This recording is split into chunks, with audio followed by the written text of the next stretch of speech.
నెల్లూరు జిల్లా ఇందుకూరుపేట మండలం కుడితిపాలెం నేడు పసుపుమయమైంది. మంత్రి నారా లోకేష్ చేపట్టిన చారిత్రాత్మక యువగలం పాదయాత్ర 3 ఏళ్లు పూర్తి చేసుకున్న సందర్భంగా మంత్రి గొట్టిపాటి రవికుమార్, ఎంపీ వేమిరెడ్డి ప్రభాకర్ రెడ్డి, ఎమ్మెల్యే వేమిరెడ్డి ప్రశాంతిరెడ్డి మరియు ఎమ్మెల్సీ బీదా రవిచంద్ర ఆధ్వర్యంలో భారీ విజయోత్సవ ర్యాలీ నిర్వహించారు. సుమారు 2 కిలోమీటర్ల మేర సాగిన ఈ యాత్రలో వేలాది మంది అభిమానులు కదం తొక్కారు. ఇదే వేదికగా కోవూరు నియోజకవర్గ రైతాంగం కోసం నూతనంగా నిర్మించిన విద్యుత్ సబ్ స్టేషన్ ను మంత్రి ప్రారంభించారు. కుడితిపాలెంలో అభిమానం ఉప్పొంగింది. యువగలం పాదయాత్ర 3 ఏళ్ల వేడుకలను పురస్కరించుకొని కూటమి నేతలు నిర్వహించిన భారీ ర్యాలీకి జనం వెల్లువలా తరలివచ్చారు. ముందుగా ఏర్పాటు చేసిన యువగలం ఫోటో గ్యాలరీని మంత్రి గొట్టిపాటి రవికుమార్, ఎంపీ వేమిరెడ్డి దంపతులు సందర్శించారు. సామాన్యులతో నారా లోకేష్ మమేకమైన తీరును గుర్తు చేసుకుంటూ నేతలు ఆనందం వ్యక్తం చేశారు. అనంతరం 3.61 కోట్ల వ్యయంతో నిర్మించిన 3311 kV సబ్ స్టేషన్ ను నేతలు ప్రారంభించారు. ఈ సందర్భంగా మంత్రి గొట్టిపాటి రవికుమార్ మాట్లాడుతూ కోవూరు నియోజకవర్గంలో 90 కోట్లతో విద్యుత్ ఆధునీకరణ పనులను చేపట్టామని, కిసాన్ సెజ్ అవసరాల కోసం మరో 132 kV సబ్ స్టేషన్ ఏర్పాటు చేస్తామని హామీ ఇచ్చారు. గత ప్రభుత్వం విద్యుత్ రంగంలో మౌలిక సదుపాయాలను గాలుకొదిలేసిందని మంత్రి విమర్శించారు. కూటమి ప్రభుత్వం లో వోల్టేజ్ సమస్య నివారణకు రాష్ట్ర వ్యాప్తంగా 200 సబ్ స్టేషన్లు నిర్మిస్తోందని తెలిపారు. ఎమ్మెల్యే వేమిరెడ్డి ప్రశాంతిరెడ్డి మాట్లాడుతూ యువగలం పాదయాత్ర ఏపీ రాజకీయ చరిత్రలో ఒక సువర్ణ అధ్యాయమని కొనియాడారు. లోకేష్ అడుగులు యువతకు ఉపాధిపై భరోసానిచ్చాయని, సూపర్ 6 పథకాలతో చంద్రబాబు పాలన సూపర్ హిట్ అయిందని పేర్కొన్నారు. ఎమ్మెల్సీ బీదా రవిచంద్ర మరియు ఎంపీ వేమిరెడ్డి ప్రభాకర్ రెడ్డి మాట్లాడుతూ ఇఫ్కో, కిసాన్ సెజ్ అభివృద్ధికి తాము కట్టుబడి ఉంటామని స్పష్టం చేశారు. ఈ కార్యక్రమంలో భారీ సంఖ్యలో జనసేన, టీడీపీ నాయకులు మరియు కార్యకర్తలు పాల్గొన్నారు. 2 సబ్ స్టేషన్స్ కట్టాం మన ప్రాంతంలో రైతాంగం కోసం. మీ ఎమ్మెల్యే గారు గట్టిగా పేపర్ తీసుకొచ్చి లెటర్ ఇచ్చి ఇది శాంక్షన్ చేయండి అని చెప్పడమే కాకుండా మళ్ళీ నన్ను తీసుకొచ్చి మళ్ళీ ఓపెన్ చేయించారు. అది మీ ఎమ్మెల్యే గారి పనితనం. దాంతోపాటు ఒక డి ఆఫీస్ కూడా కడుతున్నాం ఇవాళ. మంచి కార్యక్రమం. అది కూడా డి ఆఫీస్ కూడా ఈ ప్రాంతంలో ఉద్యోగస్తులకు ఇబ్బంది లేకుండా ఉంటుంది. మళ్ళీ ఇవాళ ఓపెన్ చేసిన తర్వాత మళ్ళీ ఇవాళ ఎమ్మెల్యే గారు ఒక మాట చెప్పారు, 132 kV సబ్ స్టేషన్ నేను ఇక్కడ మాట ఇచ్చాను, మీరు ఎట్లయినా చేయాలి, మళ్ళీ మీరే వచ్చి ఓపెన్ చేయాలని గట్టిగా చెప్పారు. ఎందుకంటే ఈ ప్రాంతంలో రైతులకి, వ్యవసాయానికి, లేకపోతే ఆక్వాకల్చర్కి మాకు కరెంట్ అవసరము. అందుకే అంత పట్టుబట్టి చేయించారు. దాదాపు ఆర్డిఎస్ఎస్ ద్వారా దాదాపు 90 కోట్ల రూపాయల పని జరుగుతుంది మీ కాన్స్టిట్యున్సీలో. అవి కూడా మార్చి, ఏప్రిల్ కల్లా మన ఎస్సీ గారు వీళ్ళందరూ చెప్పారు ఇందాక, ఎట్టి పరిస్థితుల్లో కంప్లీట్ చేస్తామని. అవి కూడా కంప్లీట్ చేస్తే మీ ప్రాంతంలో దాదాపు అన్నీ అవుతాయని నేను చెప్పాను, కానీ దాదాపు విద్యుత్తుకు సంబంధించిన సమస్యలన్నీ కూడా చేస్తాం. 1-2 మళ్ళీ సబ్ స్టేషన్స్ అడిగారు, ఇంకా అవన్నీ కూడా చేపించే కార్యక్రమం చేస్తాం. మన కూటమి ప్రభుత్వం అధికారంలోకి వచ్చిన తర్వాత ఇప్పుడు మనం ఓపెన్ చేసిన సబ్ స్టేషన్స్ లాంటి రాష్ట్రంలో రాబోయే రోజుల్లో లో వోల్టేజ్ ఉండకూడదనే ఉద్దేశంతో మన ముఖ్యమంత్రి గారు 200 సబ్ స్టేషన్స్ కడతాం రాష్ట్ర వ్యాప్తంగా. ఒకేసారి అంత పెద్ద ఎత్తున కట్టాల్సింది ఎందుకు అవసరం వచ్చిందంటే, పోయిన 5 సంవత్సరాలు ఒక్క సబ్ స్టేషన్ నిర్మాణం చేయకుండా అన్నీ కూడా ఎట్లా పడితే అట్లా వ్యవస్థలన్నీ సర్వనాశనం చేసి విపరీతంగా కరెంటు బిల్లులు 9 సార్లు కరెంటు బిల్లు పెంచారు. మన ప్రభుత్వం వచ్చిన సంవత్సరాల తర్వాత కూడా ₹1 కూడా కరెంటు బిల్లు పెంచే కార్యక్రమం చేయలేము. ముఖ్యమంత్రి గారు ఒకటే చెప్పారు, ఎట్టి పరిస్థితుల్లో మనం కరెంటు బిల్లు తగ్గించాలి. రాబోయే రోజు కరెంటు బిల్లు పెంచడం కాదు, కరెంటు బిల్లు తగ్గించాలి. ₹1.19 మనం రేపు ఎలక్షన్కి వెళ్ళే రూపాయలు తగ్గించాలి. మీరు ఏం చేస్తారో తెలీదు, 24 గంటలు కష్టపడి పనిచేయమన్నాడు. పోయినసారి వాళ్ళు ఏం చేశారంటే వ్యవస్థలో అన్ని సర్వనాశనం చేసి మన పవర్ ప్లాంట్, మీకున్న పవర్ ప్రొడ్యూస్ చేయాలి, తయారు చేయకుండా అక్కడ పడేశారు. తయారు చేయకుండా పడేసి బయట నుంచి ఎక్కువ రేటు కరెంటు కొని, ఆ కరెంటు ఎక్కువ రేటు పైన కొనగానే అవన్నీ కూడా మీ మీద భారం వేసి, అందుకనే కరెంటు బిల్లు అన్నిసార్లు పెరిగింది. ఇప్పుడు మనం అన్ని కొనటం అన్నీ ఆపేసాం. మనకున్న కృష్ణపట్నం, వీటిపిఎస్, అట్లానే థర్మల్ ప్లాంట్లు మన దగ్గర ఏముండయో అన్నీ కూడా ప్రొడక్షన్ చేస్తున్నాం. మన సొంత పవర్ తయారు చేసుకొని మీ అందరికి కూడా ఇస్తున్నాం. అందుకనే పెంచట్లా. దేశంలో మొట్టమొదటిసారి ట్రూ అప్ నుంచి ట్రూ డౌన్ చేసిన ప్రభుత్వం ఏదైనా ఉందంటే కూటమి ప్రభుత్వం, చంద్రబాబు గారి నాయకత్వం. తగ్గించాలనేదే చంద్రబాబు గారి ఉద్దేశం. అట్లానే 132 సబ్ స్టేషన్ కానీ, 220 కానీ, 400 kV సబ్ స్టేషన్స్ కూడా 6,000 కోట్లతోటి రాష్ట్ర నలుమూలలు పెడుతున్నాం అన్నమాట. అవన్నీ కూడా పని జరుగుతున్నాయి. అన్నీ కూడా ఒకటి నేను ఏలూరులో ఓపెన్ చేసాం, మొన్న ఒక రోజు గన్నవరం ఎయిర్పోర్ట్ దగ్గర ఓపెన్ చేసాం 132 kV సబ్ స్టేషన్. అన్ని చాట్లు కూడా లో వోల్టేజ్ ఉండకూడదు, ఎందుకంటే పవర్ రెగ్యులర్గా రోజు అందరూ వాడుతూ ఉండాలి. అందరి ఇళ్లలో ఏసీలు వచ్చినాయి, ఫ్యాన్లు వచ్చినాయి, అందరికీ పవర్తో సంబంధం ఉంది. అందుకని అందరికి పవర్తో సంబంధం ఉంది కాబట్టి ఖచ్చితంగా ఇవ్వాలనే దానికోసం అన్ని సబ్ స్టేషన్స్ నిర్మాణం జరుగుతున్నాయి. 33/11 kV, 132, 220 అన్నీ కూడా నిర్మాణం చేస్తున్నాం. అదేవిధంగా రాష్ట్రంలో లోకేష్ గారు పాదయాత్ర చేస్తా ఒక మాట చెప్పాడు, రాబోయే రోజుల్లో యువతకు ఉద్యోగ కల్పనే ధ్యేయంగా మనం పనిచేయాలని చెప్పి. ఇందా చూశాను లోకేష్ గారి పాదయాత్ర 3 సంవత్సరాలు అయిన సందర్భంగా మీరు పలికిన స్వాగతం ఎనలేని స్వాగతం పలికారు. అంత పెద్ద ఎత్తున గుర్తుపెట్టుకొని వచ్చారన్నమాట. అందుకనే లోకేష్ గారు ఏం చేశారంటే ఇవాళ మన ప్రాంత పిల్లలందరూ కూడా ఉద్యోగాల కోసం బెంగళూరు లేదా మెడ్రాస్ బయటకు వెళ్తూ ఉన్నారు. అట్లా కాదు మన ప్రాంతంలో కూడా ఇండస్ట్రీస్ రావాలి, కొత్తగా వచ్చిన రాష్ట్రం ఒక నమ్మకం కలిగించాలనే ఉద్దేశంతో ఇవాళ ఇందాక మన రవి గారు చెప్పినట్టు ఇఫ్కో ఆ ప్రాంతంలో వేమిరెడ్డి గారు ట్రై చేసుకుంటూ చాలా ఎక్కువ ఇండస్ట్రీస్ రావాలి ఇక్కడ ఈ ప్రాంతంలో పిల్లలకు ఉద్యోగాలు కావాలంటే అని చెప్పి అన్నారు. అట్లనే ఒంగోలు జిల్లాలో కనిగిరి గిద్దలూరు నుంచి చాలా పెద్ద ఎత్తున బయటకు వెళ్ళిపోతుంటారు, వలస వెళ్తుంటారు.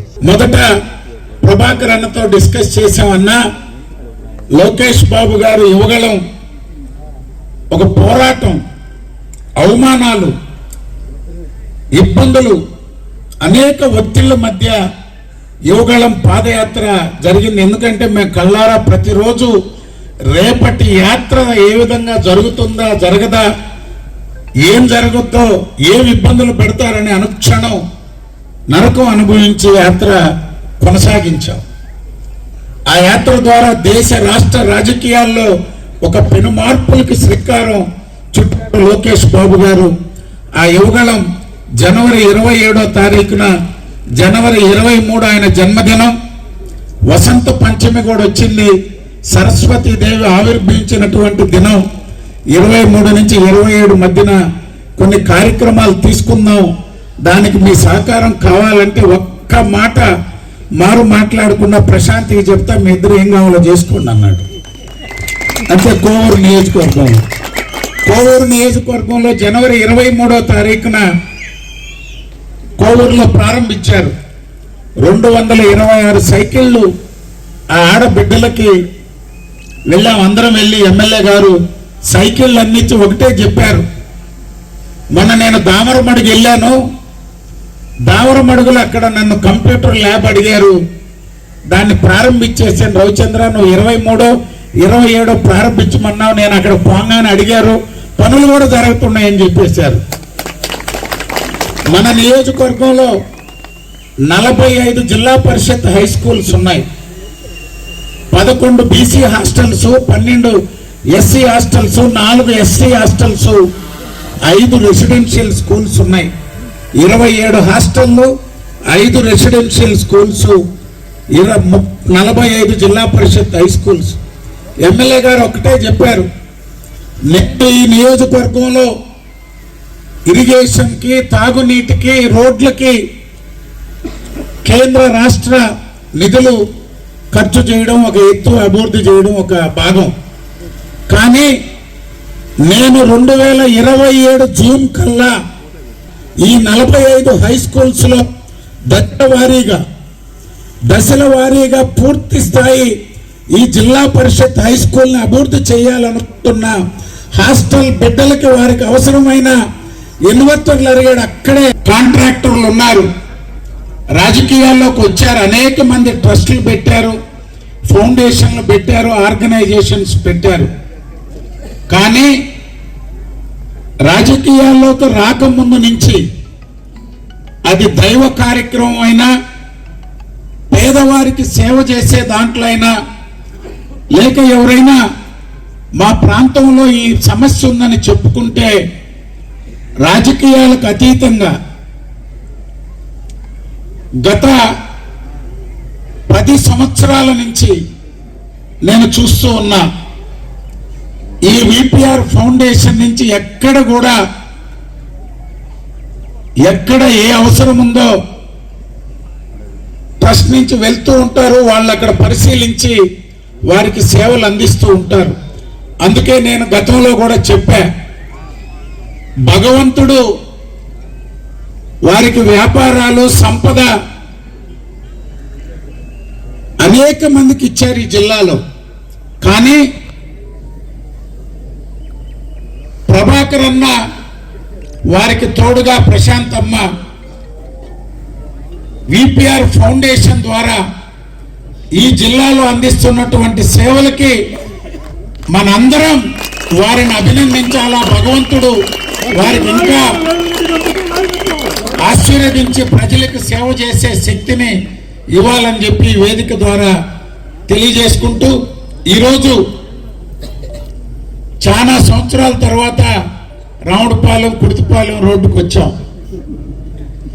ఎప్పుడు వచ్చినా ఇక్కడ తెలుగుదేశం పార్టీ కార్యక్రమం అంటే నీ ప్రాంతం అంతా ప్రజల్లో ఉత్సాహం, ఆనందం, ఒక పండగ వాతావరణంలో స్వాగతం పలుకుతారు. ఇప్పుడే మంత్రి గారు ఊరేగింపుగా వస్తూ ఉంటే ప్రజల్లో ఉన్నటువంటి ఆనందం, నవ్వుతూ చేతులూపుతూ మిద్దెల మీద ఎక్కి రోడ్ల మీద ప్రత్యేకించి ఆడపడుచులు ఎమ్మెల్యే గారికి, ఎంపీ గారికి, మంత్రి గారికి వారు పలికిన స్వాగతం, మంత్రి గారు కూడా చాలా సంతోషంగా ఆ మామిడి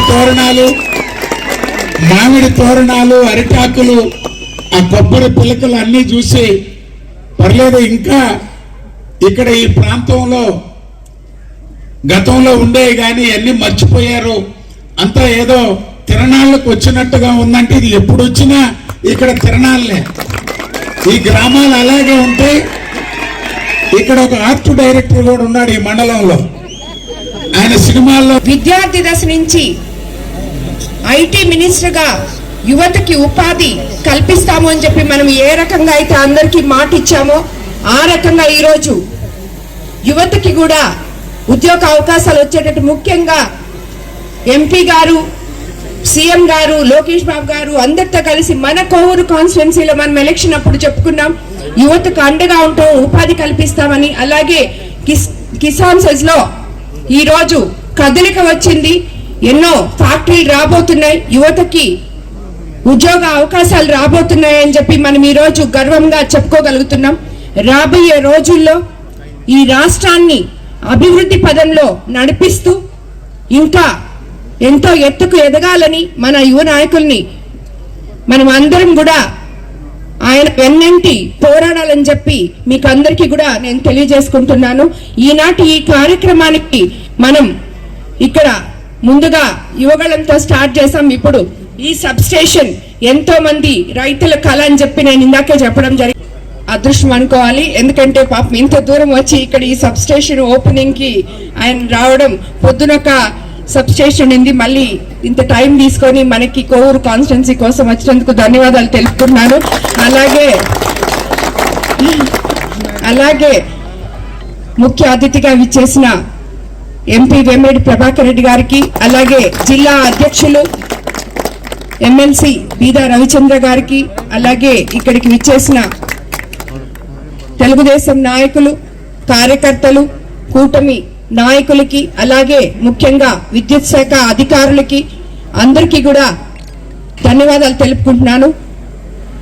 ఈరోజు ఈ కార్యక్రమం మొదట మనం మన లోకేష్ బాబు యువగళంతో ర్యాలీతో మొదలుపెట్టి ఇక్కడికి వచ్చి శంకుస్థాపన చేసుకోవడం జరిగింది. మీకు అందరికీ తెలుసు మన ఆంధ్రప్రదేశ్ ఎటువైపు వెళ్తుందో తెలియని రోజుల్లో ఎంతో మంది యువకులు అసలు ఎక్కడున్నామో, మన చదువులు ఎట్టిపోతున్నాయో, మన ఉద్యోగాలు ఎట్టిపోతున్నాయో, అమరావతి ఏమవుతుందో, మనకి అసలు ఒక రాజధాని ఉంటుందో లేదో తెలియని రోజుల్లో ఒకవైపు ఇసుక మాఫియా, ఇంకోవైపు గ్రావెల్, ఇటువంటివన్నీ దోచేస్తున్న టైంలో ఈ రాష్ట్రానికి తిరిగి వెలుగు తేవాలని, పేద ప్రజలకి అండగా నిలవాలని ఆలోచించిన ఒక యువ నాయకుడి ఆలోచనే ఈ యువగళం పాదయాత్ర. అది 2023లో జనవరి 27 ఒక చారిత్రాత్మక ఉద్యమానికి తెర లేపడం జరిగింది.